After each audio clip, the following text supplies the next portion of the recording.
இனுனாக்கி அப்படின்னு சொன்னோன்னே இந்த ஜப்பான் நாட்டு மக்கள்லாம் அப்படியே பயந்து கேட்ட ஒரு பேர் தாங்க, அப்படிப்பட்ட ஒரு வில்லேஜ் தாங்க இனுனாக்கி.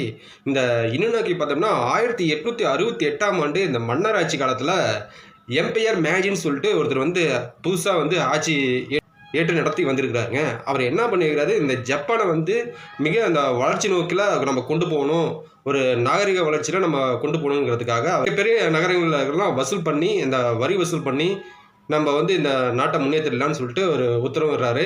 எல்லா ஊர்லேயும் வசூல் பண்ணுறாங்க.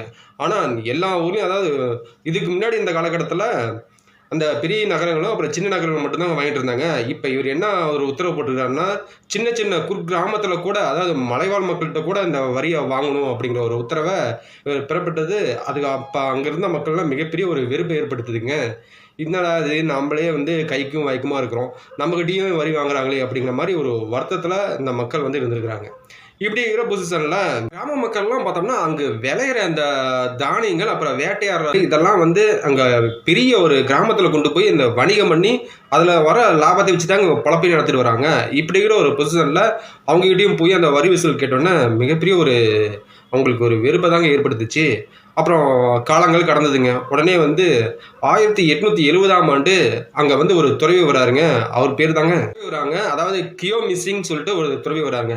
இவர் என்ன பண்ணாரு, நீங்கள் ஏன் இன்னமும் வந்து ஜப்பான் நாட்டோட கண்ட்ரோலில் இருக்கிறீங்க, நீங்களே தனிப்பட்ட முறையில் ஆட்சி செய்யலாம்ல அப்படிங்கிற மாதிரி இவர் வந்து தூண்டி விட்டாருங்க.